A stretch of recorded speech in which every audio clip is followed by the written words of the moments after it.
job, men, but it's time to change the subject for just about 60 seconds.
And we're live.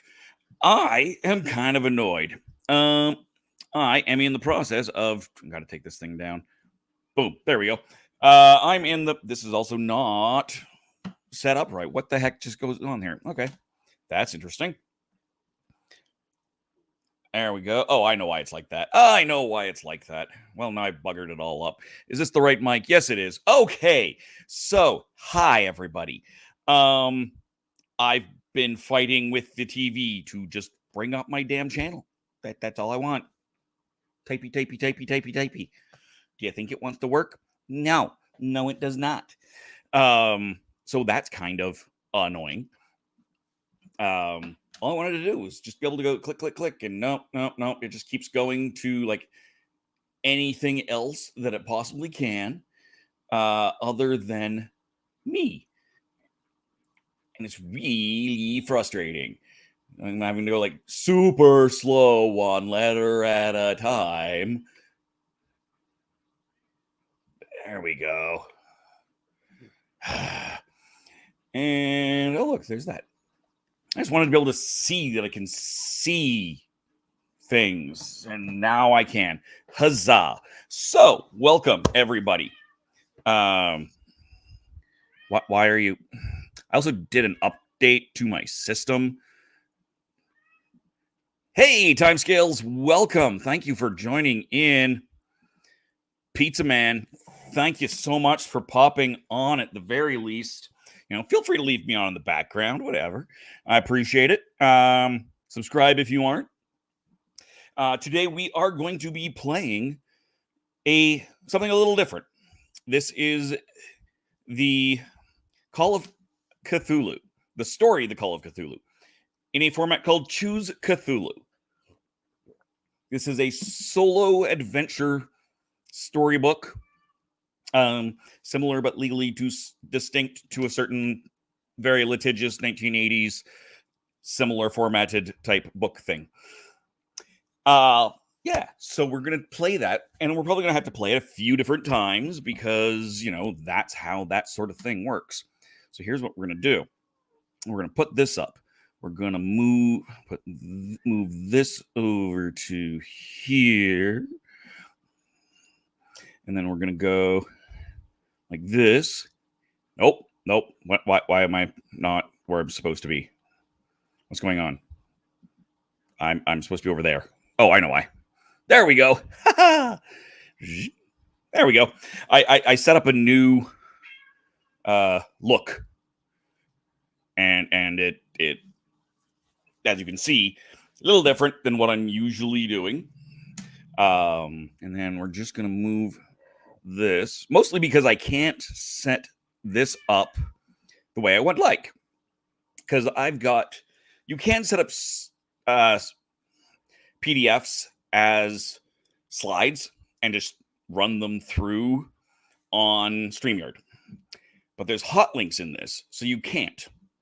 So what I do is I've now got this up as a shared window in my browser, which looks terrible on the screen. But now you can see on the screen, I've got the cover, and I go click. I go, look, I can show you the different pages of the book, and the hot link should, in fact, work. This is the back of the physical book. Obviously, we're in a PDF. Your sanity is at stake. A mystery cult has murdered your great uncle. No, hold on. Actually, I need to fix one other thing. There we go. Close that. Switch that. Switch to that. Sorry. I'm also using a secondary screen to be able to see stuff. Hey, Jim. Hey, Timescales is making dinner. Yay. I went after Legend of Traveling TARDIS. I walked up the street to a great noodle house where it is one noodle. It is big, giant thing. It is like the hand pulled, so good. So I grabbed that, snarfed some of it, and then came home to have fun with all y'all. So let me start this over again here. A mysterious cult has murdered your great uncle, Professor Gamble. Following the clues he left, you uncover the trail of death and chaos that leads around the world. A door to a secret world, hiding in plain sight, opens before your eyes. It is the world of truths too fearful to be believed by any sane mind. What secrets lie behind Professor Gamble's research? Will your courage suffice to face the cult of Cthulhu? Will you survive the curse that strikes all who learn of these beings from the depths of time and space? Choose Cthulhu is a series of game books based on the works of Howard Phillips Lovecraft. Take the role of the main character in the original stories by Providence's master and face the cosmic horror of the Cthulhu mythos. Dum dum dum. It occurs to me I forgot to put the hashtag play SJ games in my posts. I can go back and fix some of those. That's okay. Just as a side note, this does also go on to Kickstarter. This is book 1. Book 7, 8, 9, and 10 are going on to Kickstarter as of next week, 7 days from now, October 1st. There is the URL. It is also scrolling along the bottom of the screen. Yes, it is. So you can check it out at any time. Follow that campaign. Tell them you saw it here on the rathole.ca. So, shall we begin? Dum dum dum. So here are the titles in the Choose Cthulhu series. We are doing the first one, The Call of Cthulhu. As you can see, this is all of them, but only some of them have been released. So we are doing 7, 8, 9, and 10 in this next release. The Arkham Madhouse, The Color Out of Space, The Festival, and The Whisper in the Darkness. But today we are doing the classic, The Call of Cthulhu. It is written by Leandro Pinto. Illustrations by Adrian Lucas Hernandez. Eleazar Mayer. Yagaba Lucuno. Sorry. Translated from the Spanish by Carlo Lopez Medeiros. Because this is originally a Spanish series. These are the English editions, obviously, that we're doing right now. If you are interested in the Spanish version, I believe they will also be available through the Kickstarter, ?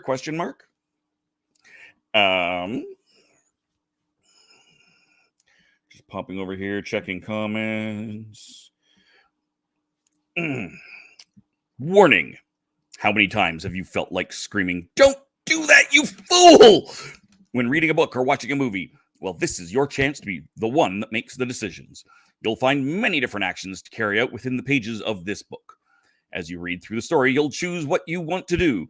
Your decisions will determine whether you successfully complete your investigation, die a horrible death, or spend your last days in a mental institution. Only you are accountable for your destiny. It is up to you to save or condemn the world. It's very simple. Once you've read what's happening, follow the instructions to find out where your choices take you. Take into consideration that you can't go back. Read your options carefully and think before you choose. In Choose Cthulhu books, you'll not only enter a world crafted by H.P. Lovecraft, but you'll also have the chance to relive his dark creations. Do you think you can outsmart the children of the master himself? Oh, and when in doubt, I'm not going to read the Cthulhu quote because I will always mess it up. Sorry. Yeah. I will go ahead. I will read this. Please excuse the fact that this is quite literally the first time I've done more than open the file, click a few things just to look how it's formatted. I have not read this. I have not memorized this text. I'm just kind of cold reading it. So assume that I will, trip over myself more than a few times. Introduction. I will probably not come back all the way back to the introduction. We'll see where I start when I inevitably die. The cruel winter of 1926 has crept in, and you find yourself in the well-stocked library of your residence in Boston, Massachusetts.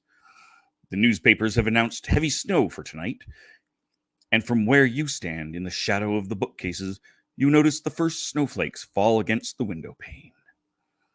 Your name is Francis Wayland Thurston, and you work at Brown University, Providence, Rhode Island. Right now, you're enjoying your end-of-year term Christmas holidays. Your reading is interrupted by the sound of pounding at the door, and your housekeeper steps inside, handing you a letter that just arrived. Upon reading it, you learn of a tragic occurrence. Your great-uncle George Gamble Angle has been found dead. A much-loved man of 92, he was a historian and an anthropologist working as professor emeritus of semantic languages at the same university where you work. The letter spells out in the strange circumstances surrounding his demise. It seems he had been jostled by a nautical-looking fellow who had emerged from a hut by the waterfront as your uncle was returning from the Newport boat. Physicians believe his death was owing to cardiac arrest rather than the fall itself. This missive also appoints you as the only heir and executor of his will, and summons you to the following day to meet with his lawyer, who will advise you on your inheritance. You pack your bags immediately and prepare for the trip. The following morning, you take the train bound for Providence. 1. Following Professor Engel's funeral, you return to your Providence home, where you spend most of the year. You speak with your great-uncle's lawyer, and he provides you with everything he bequeathed you. In these elements pertaining to an investigation to which the professor must have been very dedicated. Before you lies a peculiar locked box. You are also given the personal ring that was found in your great-uncle's pocket at the time of his death, and which unlocks the box. The contents are enigmatic. There is a clay bas-relief, a manuscript divided into 2 parts, and a stack of press clippings, as well as a handful of papers with notes penned by the professor himself. Each and every one of these objects sparks your inquisitive spirit. Besides, is it possible that the contents of this box may somehow be related to the strange death your granduncle suffered? I've been saying grandfather. It just might. In that case, which of these objects would you examine first? If you want to study the clay bas-relief, turn to page 32. If you'd rather read the manuscript penned by your granduncle, do so on page 17. If the press clippings have caught your attention the most, check them out on page 56. I feel like the press clippings are probably going to be the least insane. So let's click that. And look, see, I click the button, the hot link at the bottom, and it takes me to page 56. It's wonderful. It's great. This is how a PDF should work. Unfortunately, it's not how it works on in every program. Anyhow, 56. The press clippings that your great-uncle had collected come from the most remote corners of the earth. There's news about a man who committed suicide in London upon waking up in the middle of the night and leaping from a window after a shocking cry of, "Vertagen!" There's a dispatch from California describing a Theophist colony as donning white robes en masse for some glorious fulfillment. that is fast approaching. Some outline an unprecedented restlessness in India. Others report on the disturbing behavior of some tribes in the Philippines, on the presence of albino alligators in the New York sewers, and on an occurrence in the Paris Spring Salon, where a painter by the name of Ardois Bano exhibited a piece labeled Dream Landscape, the nature of which was so blasphemous that the event had to be cancelled. All of these press clippings refer to events that took place between early March and early April 1925. It is possible the key to unravel your great uncle's investigation lies here. If you resolve the chase down the strange wonders and signs that they have reported upon, travel may be required to visit certain locations. So I'm babysitting a cat as well as a dog. If you watched Legend of the Traveling TARDIS, you saw the dog. You can probably hear the cat because the cat's name is Mew. Because the cat is loud. Shut up, Mew. If Mew comes over here, hopefully you'll get to see him. She's a delightful cat other than being loud. If I go through the box where you keep all of the savings, see if you can afford the voyages, I go to page 9. If you have not studied the strange bas relief yet and wish to do so now, go to 32. If you have not checked out the manuscript that Professor Engel wrote and would like to do so, flip back to page 17. Let's go to page 17, shall we? Should check all of these things, right? 17. The manuscript is made up of 2 stacks tied with twine. Each half bears a title written in immaculate calligraphy of your great uncle, although it seems both have a general and shared heading of the Cult of Cthulhu. The first section is headed 1925, Dream and Dream Work of H.A. Wilcox, 7 Thomas Street, Providence, Rhode Island, while the other is titled Narrative of Inspector John R. LaGrasse, 121 Vineville Street, New Orleans, Louisiana, at 1908 AAS.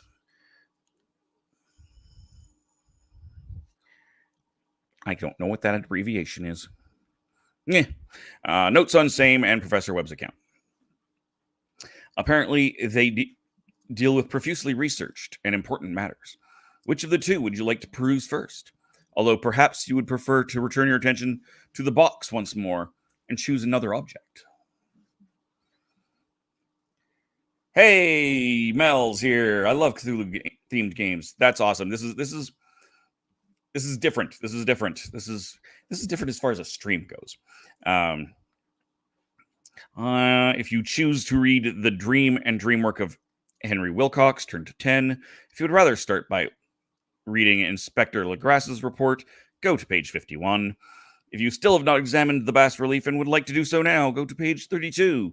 If you have yet to scrutinize the press clippings and believe that this is the best choice, go to page 56.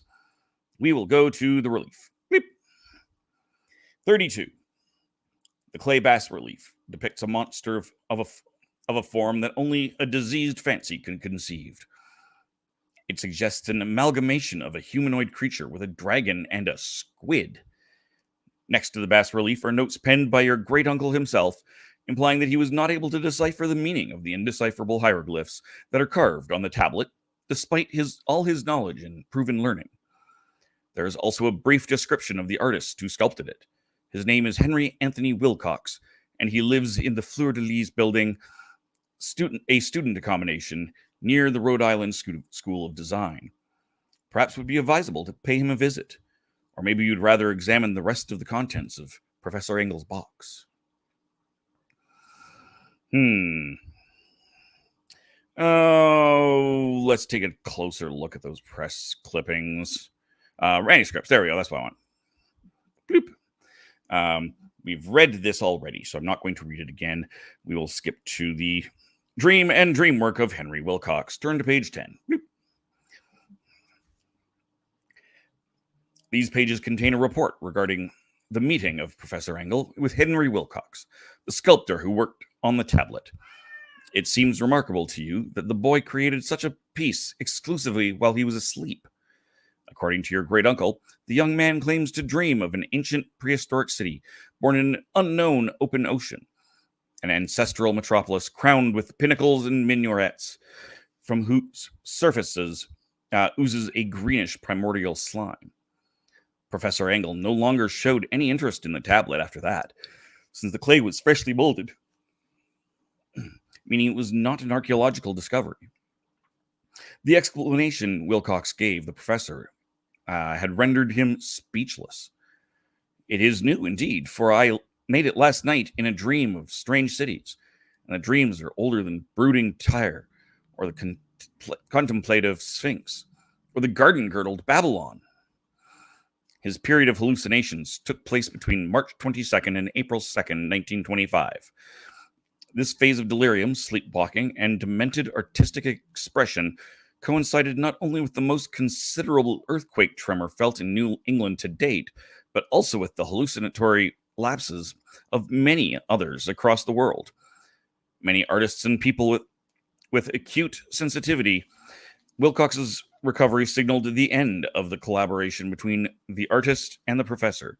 He was discharged and returned to his lessons at the School of Design, where he found accommodation once more at the Fleur-de-Lis building. Almost 2 years have elapsed since the events narrated in the manuscript, but you consider paying him a visit. I think my allergy meds are wearing off, is what I think is happening here. I think I will examine the rest of the contents of the box. No, for some reason it didn't.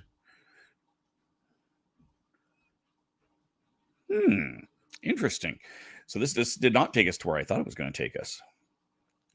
You feel as though the line of research you might unravel from this unusual manuscript will lead nowhere in particular. There are just a number of curious testimonies, and although there may be some truth to them, they are no more than words on paper that might as well be the result of an excessive imagination or some other conjuration, either by that Wilcox man or, God forbid, your great uncle Professor Angle. Feeling as though you need something more tangible, some element that you can really dig into, you find yourself once more standing before the box you inherited, trying to decide what to examine next. Press clippings, relief. We want the other section of the manuscript. Here we go. Page 51. You decide to focus on Inspector Legrasse's report, which turns out to be quite interesting. He describes the way in which he came to possess a stone idol representing a similar figure to that on the bas relief contained within the box. Apparently, he captured the idol during a raid through the swamps of New Orleans in November 1907, where a strange ritual was taking place. He also mentions the events that transpired in 1908 during the annual meeting of the American Archaeological Society in St. Louis. Legrasse arrived there with a stone idol among the astonished scholars that were there. Only Professor William Channing Webb offered his testimony. He connected the statuette with a tribe in Greenland. Once you have read the report in its entirety, you research further and discover not only that Legrasse is alive and working as an inspector in New Orleans, but that in England, Professor Webb's son has picked up his father's investigation where he left off. It is therefore possible to meet either of the men who participated in your great uncle's investigation. Who will be first? If you decide to visit Inspector Legrasse in New Orleans, go to 86. If you would rather go to London and search for Professor Webb's son, turn to 78. What do we think? Any thoughts, people, on where I should go next? Well, while we think about that, just as a reminder, if you are watching this over on the Legend of the Traveling TARDIS's X page, please consider popping over to my own channel over on the YouTubes. That is the youtube.com/therathole DOTCA. Give me a subscribe. I would very much appreciate it. And as a reminder as well, you will see me here coming very soon at Game-A-Lot in Edmonton, October 4th to 6th. I will be I just need to get off my butt and schedule some streaming. Got some great things planned. So hit the bell so you don't miss out on any of those. Pizza Man says, wherever the wind takes us. And Pizza, all right, well, let's go to New Orleans. It's closer, in theory.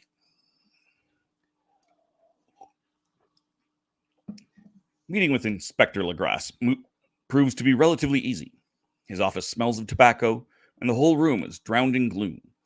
A foul half-darkness, itself a product of the New Orleans heat, Inspector John Raymond Legrasse is an honest and agreeable man. He shows empathy towards your concerns regarding your great-uncle's death and the research that has led you to his office. You have brought along the material that Professor Angle bequeathed you. Excited, you show it to him. Damn it! This again? I'm sorry? Have we met before? The old inspector mutters something under his breath before sitting back down on his old chair.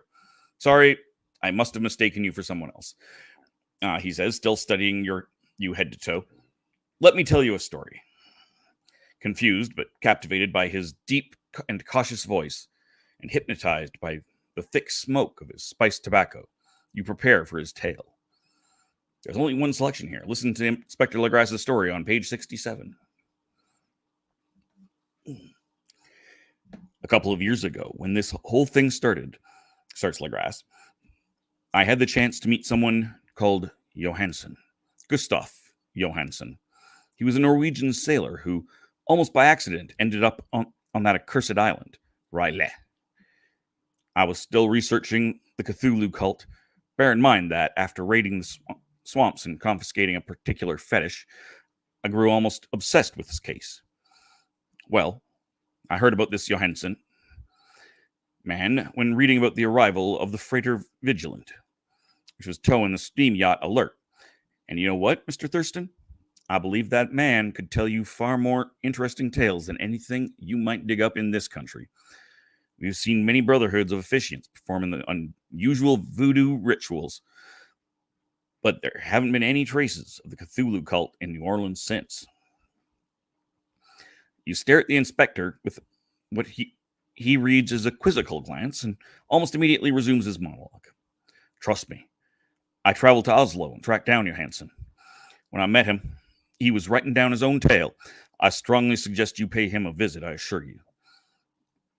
Whatever that man encountered will shed more light on this mystery. You won't find anything else of interest here. As that last word leaves his mouth, he stands up, shakes your hand, and you stumble out of his office, feeling disoriented. But you have the address of the man Johansen, who lives in Oslo. If you decide to travel to Norway and meet Johansen, do so on page 89. On the other hand, if you have not read Inspector Legrasse's report and wish to do so again, you go to page 51. I don't know why we would do that. I'm going to go to Norway. Keep in mind, I might do this all again next week. Talking with Legrasse has opened up another line of inquiry. That same evening, encouraged by his words and his unfinished tale, you board a cargo ship that departs from the New Orleans port to Europe. You will arrive at the Gothenburg dock, from where you will have to find your way to Oslo. But you are willing to try. The vessel sets sail before sundown, and you get ready to cross the Atlantic. The voyage is long and tedious, but you eventually make it to Sweden, where, making the right connections, you get to the capital city of Norway, and finally to Johansen's doorstep. You knock on the door, his wife greets you. You make your introductions, and she invites you in, relieved to have someone to share her fears with. Gustav died in strange circumstances, she says, glancing behind her, as if concerned someone else might be listening.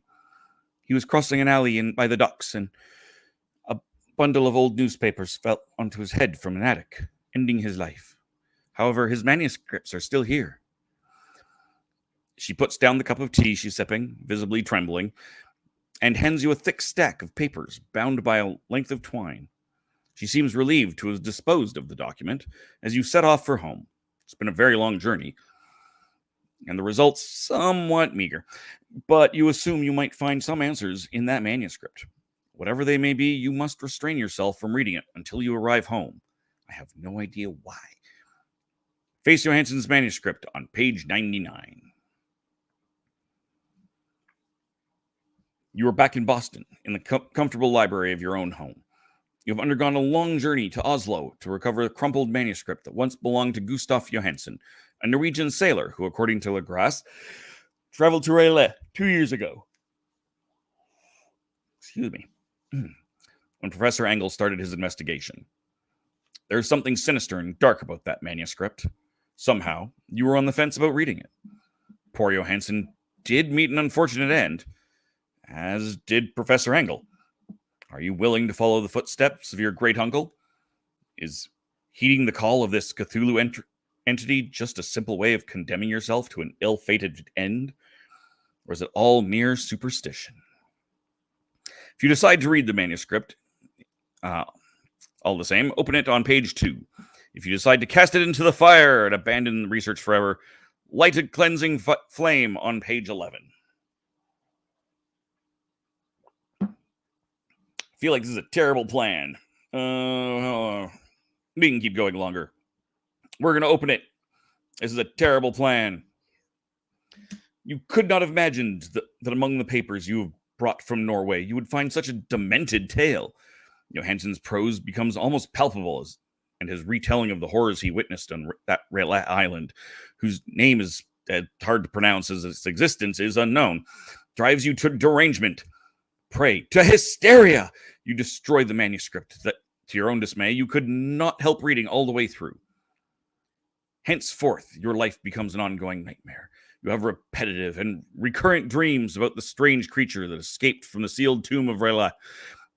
You have never seen it, and you have never been there before, but that does not stop you from hearing its calling, its whispered secrets and veiled threats. Whenever you shut your eyes, eventually your neighbors can stand no more of your incessant nighttime screams, so they break into your apartment only to find what's left of you, a dirty, convulsive, and deranged creature mumbling incoherent phrases about things that come from the stars and unknown underwater cities.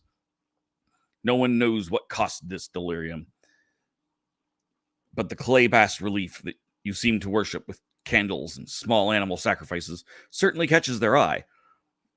Your walls are covered with press clippings. There are pieces of manuscripts piling up around the apartment, and it appears you may have eaten a handful of them. Everyone who examines you determines it would be better for you to end up secluded on page 77. You wake up in a locked room with white walls. Your arms are restrained by a jacket with disproportionately long sleeves that are firmly strapped to your back. You are dazed by the drugs that have been administered to you. Doctors and nurses visit you regularly and ask all sorts of questions in an attempt to understand how your shattered mind works. Your answers are monothematic, and you repeat them in an endless cycle. The Cthulhu cult, the great old ones, the underwater city of Rayleigh, and a blasphemous and unpronounceable psalm that no sane person who visits you manages to utter without becoming your new cellmate. Not gonna try it. Still not gonna, because I don't want to go insane yet. Sadly, it seems you will spend the rest of your days within these padded walls, as you try as you might scream for help. At night, a large figure of a squid-headed dragon with rudimentary wings still comes to your dream to whisper blasphemous secrets. We are sorry, but no treatment can quiet your desperate pleas. The end. Dun, dun, dun. So that's a thing that happened. So yeah, that's the thing that happened. I needed a different button though. I need to click.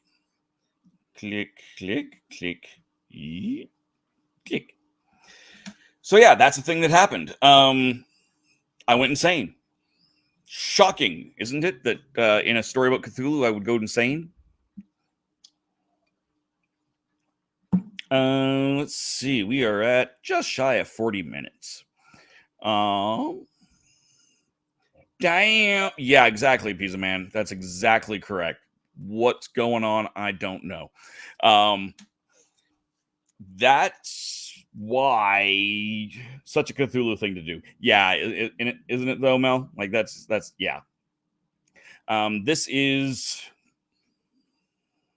I don't know if I've read Call of Cthulhu. I have read some Lovecraft. For some reason, and maybe it's because I'm reading it to you, that it feels better, less me. I don't know. I didn't enjoy it when I read it the first time. I'm really enjoying this.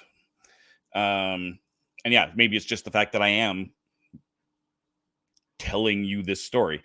I don't remember the details of all of this. I have a modern silent film version of this made by the H.P. Lovecraft Historical Society, if I remember correctly, that came out at a convention, a pure speculation convention, very early on in the process. We did a screening of it, and they've come out with several since, and it was really, really well done. My friend Scott has the little statue that didn't come up because I went insane. But LaGrasse found in New Orleans that he has a copy of that prop from the movie.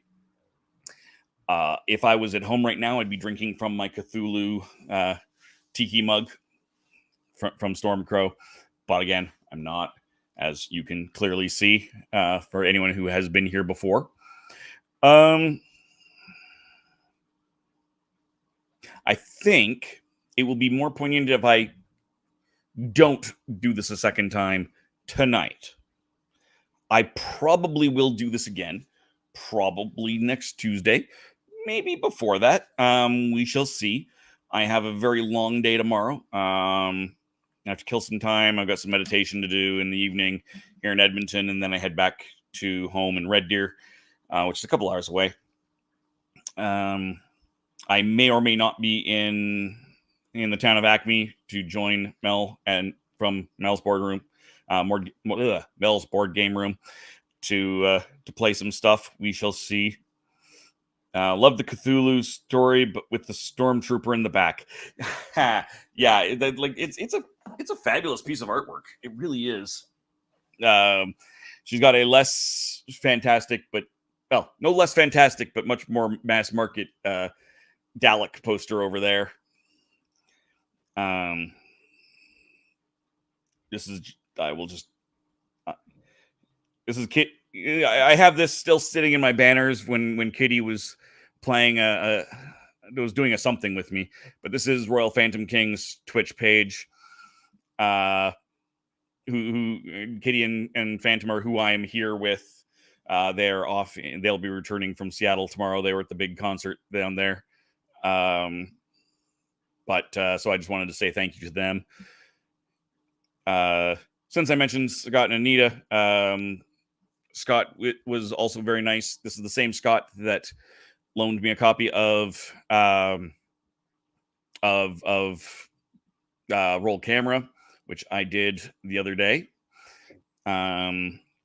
He's the co-host of I Have Some Notes, and him and Anita also have the Read Along. That's the Read Dash Along, a book club for your ears, a podcast that has literally taken me coast to coast as I go between, as I have gone between listening to an audiobook chapter and then their analysis of it back and forth.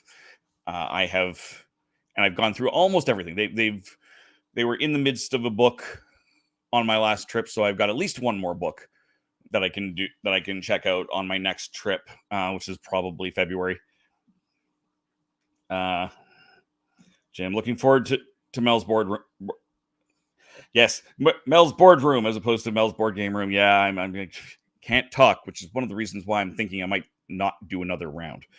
I'm no promises, Mel. I can't. I have not been able to think past basically today. I know I have an appointment on Thursday, but I have not really thought much past that. So perhaps And depending on what we do, maybe I'll even, maybe we want to, if I come, do we want to record something? Do we just want to play? Do we want to stream? We can do anything we want. It is up at the Acme Legion, though. So if you're up for a drive to rural Alberta, go do that on Saturday. Other than that, as I said, next weekend, like not this weekend coming up, but the weekend after, I will be over at Game-A-Lot, October 4th to 6th. This is a charity convention raising money for the Veterans Food Bank here in Edmonton. So it's a great cause, and I will be hosting some games, streaming some games, not streaming some games. I just need to pull my head out and get that done. If there's any games that you have watched on this channel that you would like to see played, something maybe that I've played solo but that deserves something more, by all means, put a comment in there. I'm definitely considering Tesseract because it's just pretty. If you come, we could definitely record something. Cool. Cool. We'll figure something out. All right. With that being said, let's get rid of that and bring that up. So that's going to be all for today. Thank you guys so much for joining me. I very much appreciate it. Once again, if you are watching this over on the Legend of the Traveling TARDIS's X stream, please consider popping over to youtube.com/TheRatHoleDOTCA. Hit the bell so that you don't miss any of the cool stuff over at Game-A-Lot next weekend.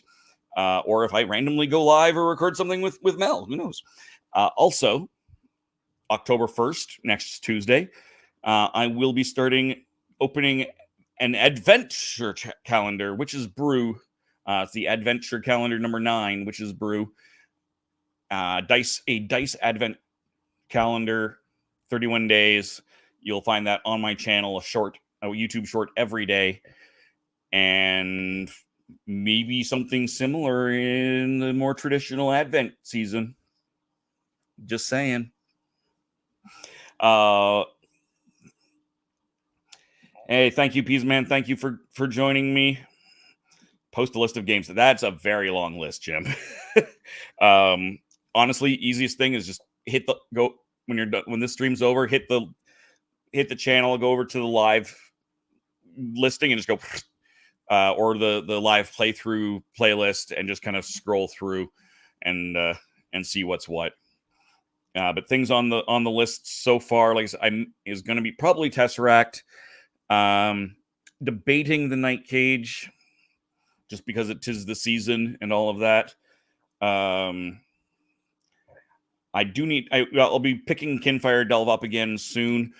I might do Spy Family with my fancy newly autographed box.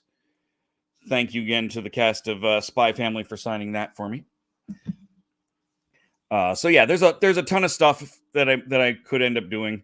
So please do check that out. We're gonna go up here. We're gonna hit this button right here. So that we've got that. We will take Jim's comment off there, and we will see you very soon. Thank you once again for joining me. Don't forget, Choose Cthulhu books 7 to 10 launch on Kickstarter October 1st. The Kickstarter page is scrolling along the bottom as we speak. And until next time, good gaming and goodbye.